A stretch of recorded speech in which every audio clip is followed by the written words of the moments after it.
Ciao à tutti, j'espère que vous allez bien. De mon côté, je vais très bien et je suis super contente d'être avec vous. L'Institut culturel italien m'a invitée aujourd'hui pour vous parler de quelque chose qui m'est vraiment à cœur et c'est la mer. D'ailleurs, je me suis habillée pour cela. Regardez, j'ai mis un collier qui a un hameçon, j'ai mis un collier avec le coquillage fraise et un autre qui est fait avec des bouts de verre qui ont été usés par la mer. Et mon pull, il brille. J'ai pensé de le mettre parce que ça me fait penser aux sardines. Quand on voit sous l'eau des groupes de sardines bouger, par moments ils peuvent être gris. Après ils tournent d'un bond et on voit la lumière qui tape sur leur dos et ils brillent de tous les feux. Et c'est magique. Mais pour moi la mer c'est vraiment magique. On va donc parler de ça et après faire une activité à l'aquarelle justement sur la mer.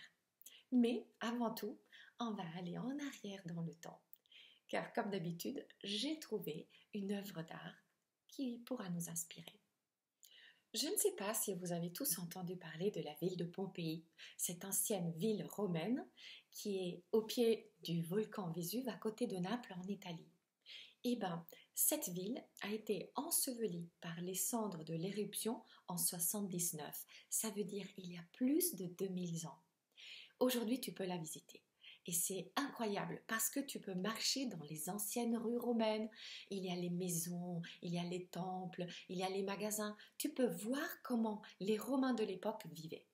Et ben, dans une de ces maisons, une des plus riches et des plus grandes, la maison du Faune, qui prend le nom par une sculpture qui est à son entrée, on a retrouvé une mosaïque incroyable. On en a retrouvé plusieurs là, mais celle-là, elle m'a beaucoup frappée.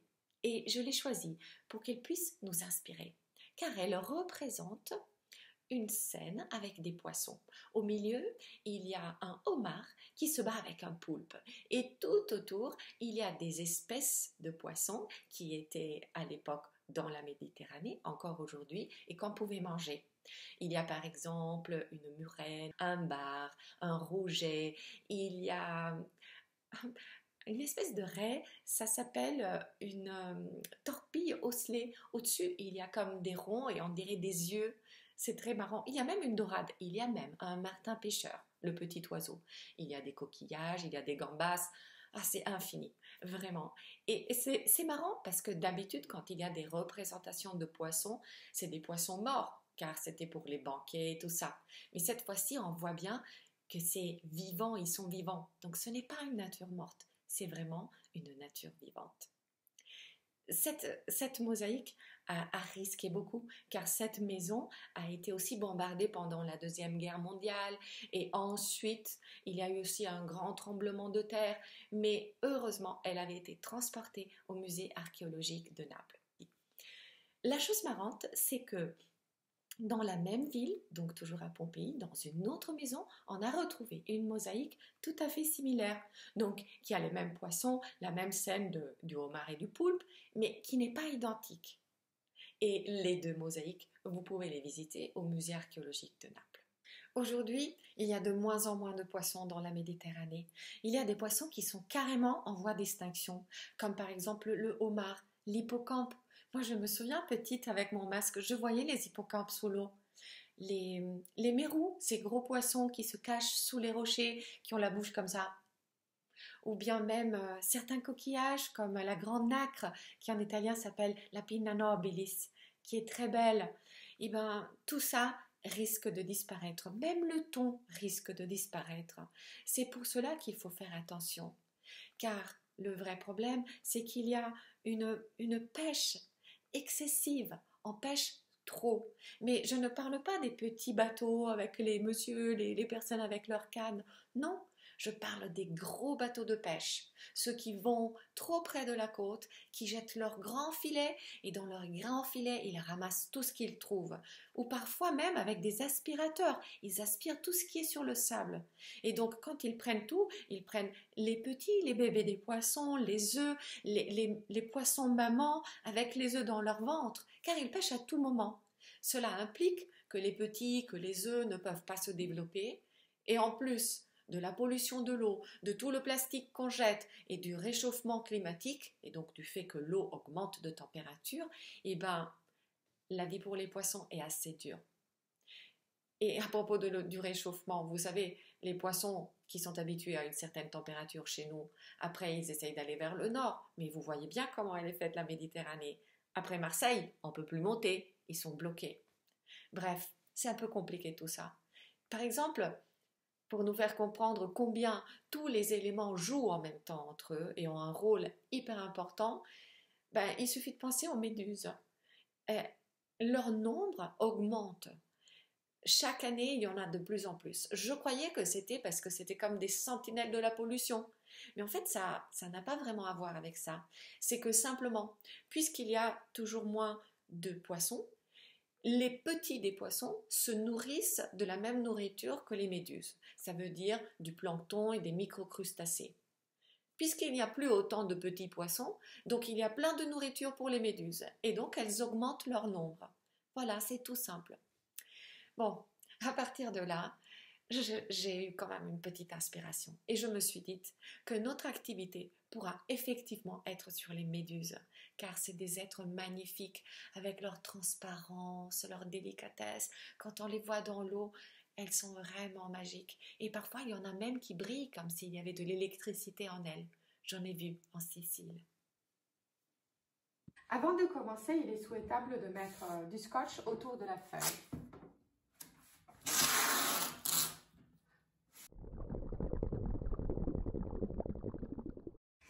Donc, je vais prendre de l'eau, simplement de l'eau, et je vais l'étaler sur le fond. Essayons de ne pas laisser de partie sèche, car la couleur ira seulement où est l'eau. Donc, j'étale partout le plus vite possible.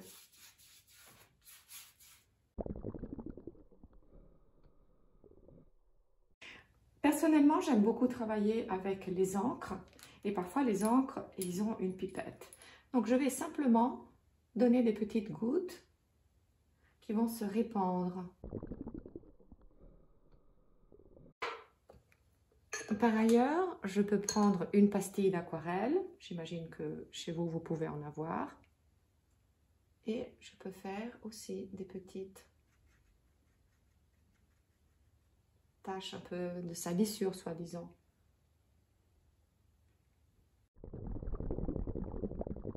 Je peux aussi rajouter une petite goutte, voilà, quelques petites gouttes. Comme ça, l'eau est devenue un peu sale. Et je peux colorer un petit peu.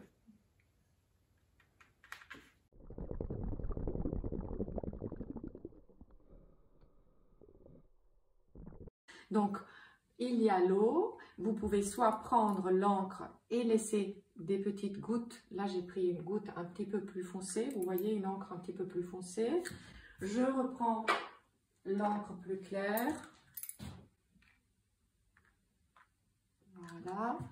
Et ensuite, je reprends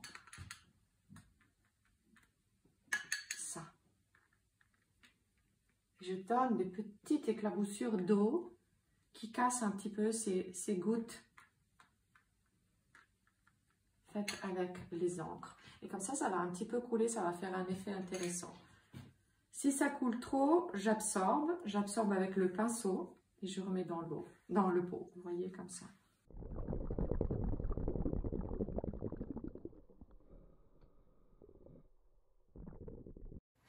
Très bien. Maintenant, la feuille est sèche, donc l'aquarelle a bien séché et ces taches, vous voyez comment ils ont fait ces traits un peu qui coulent. Moi, j'aime bien, ça donne l'effet un peu aquatique. On va donc enlever le scotch.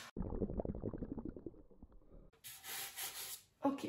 Et maintenant, on peut commencer. On a besoin d'un verre d'eau, des vieilles pastilles que j'adore et je pense que les vôtres seront un peu plus propres que les miennes. Et donc maintenant, avec l'eau, seulement l'eau, donc vous n'allez pas vraiment voir la forme que je lui donne tout de suite. On va trouver une forme de méduse. Donc je vais la faire ici, seulement avec l'eau, et je vais la remplir d'eau. Vous allez voir au fur et à mesure. Donc c'est un demi-rond, un demi-cercle, que je remplis seulement d'eau. Une fois que j'ai fait ça, je prends ma palette avec mes pastilles et je vais prendre une couleur un peu violette. Faisons ça. C'est toujours bien de mélanger deux couleurs ensemble dans l'aquarelle et de ne pas utiliser quelque chose de pur, seulement pur. Et puisque les méduses sont transportées par le courant de l'eau, je vais faire des tentacules qui bougent. Et regardez quand ça touche là, tac, ça rentre dedans. Encore. Tac, ça rentre. Ça doit être pâteux.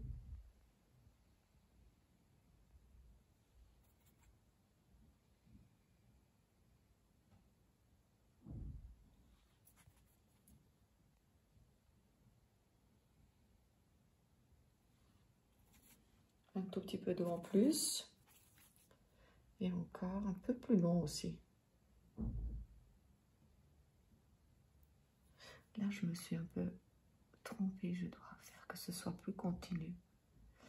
Je vais aussi changer de pinceau et utiliser un pinceau un peu plus fin.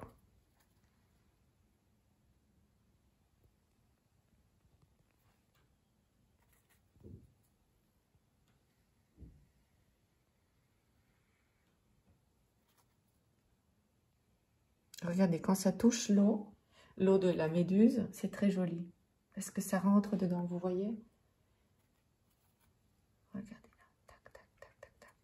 Donc, si je m'aperçois que il n'y a pas suffisamment d'eau ici dans la partie supérieure, j'en rajoute un petit peu, je mouille un petit peu. Parce que l'aquarelle va seulement où l'eau est. Et là, je vais par exemple remettre un peu de couleur et regardez le bel effet que ça fait. Il faut simplement toucher, tac, et ça rentre. Tac. Et ça va donner cet effet de transparence un peu magique. J'en remets un petit peu là. Là, je reprends ici parce que je m'étais un peu trompée, ça s'était détaché. Oh, regardez là, ça coule, donc je vais faire un petite triche. Et je la reprends par ici, comme ça. Ça, je vais augmenter la longueur de ce tentacule, la longueur de celui-là aussi. Comme vous voyez là, il y a trop d'eau qui s'est cumulée. Donc, je vais faire avec du sopalin une espèce de petite pointe en enroulant et ça va absorber. Voilà, comme ça, il n'y aura pas trop de dégâts. Nous sommes maintenant prêtes pour faire une deuxième méduse. C'est pareil. Donc, je la fais par exemple là. Et donc, avec l'eau, je donne à nouveau la forme de ma méduse. Si vous voulez, on peut la faire d'une autre couleur. Donc, on va la faire par exemple sur les tons du bordeaux. Donc, je vais prendre un peu de bordeaux. Je mélange avec du rose. Comme je vous ai dit, j'aime bien mélanger plusieurs couleurs en même temps. Et cette fois-ci, on va faire quand même d'abord le haut pour que vous puissiez bien voir cet effet de comment ça se répand. Et ensuite, avec le pinceau plus fin, je vais reprendre la pâte d'aquarelle et je vais à nouveau faire partir les tentacules qui bougent avec le courant. C'est important qu'ils soient bien chargés, hein. Donc, j'arrive juste à côté de l'eau et quand ça touche, regardez, ça rentre. C'est vraiment une magie.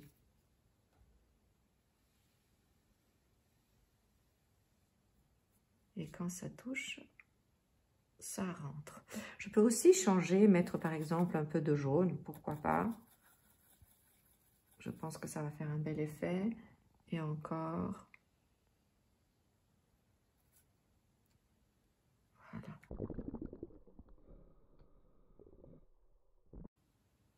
Je vais en faire une toute petite ici, regardez.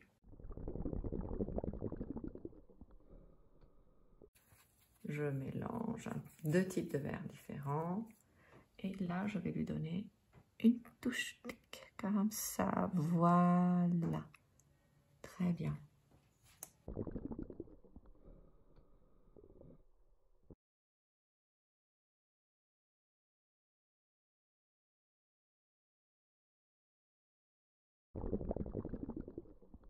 Je vais lui donner un petit coup de jaune, parce que c'est beau aussi. Et ensuite, je prends le petit pinceau et je vais faire les tentacules.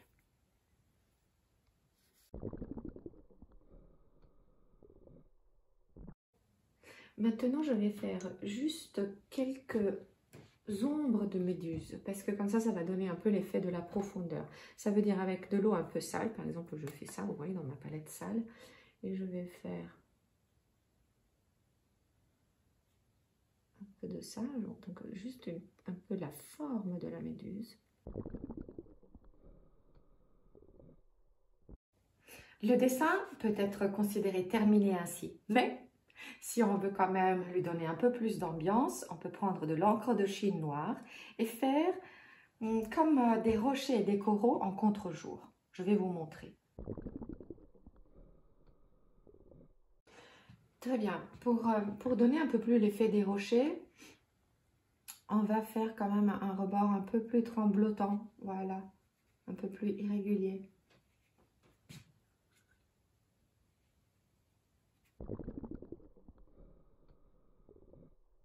Une fois qu'on a fait ça, on peut commencer à faire comme des branches de corail. Donc, je commence sur le côté parce que j'ai toujours peur de me tromper. C'est comme ça.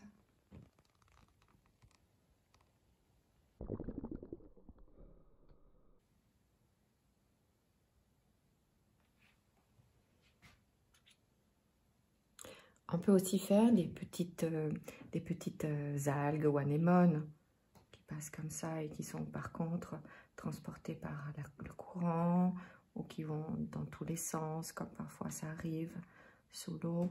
On peut faire aussi des petits poissons en contre-jour. Donc là, je vais faire...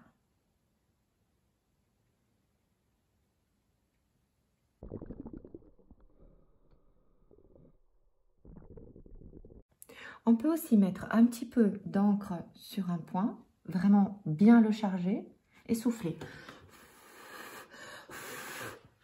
Et ça va faire un super effet.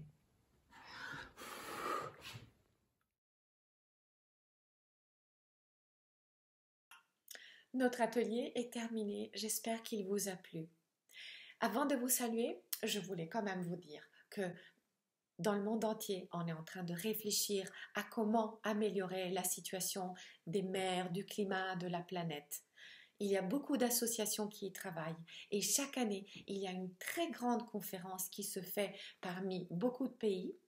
Et celle de cette année, la COP26, aura lieu dans pas très longtemps. Donc, j'espère que tous les pays réunis réussiront vraiment à faire quelque chose.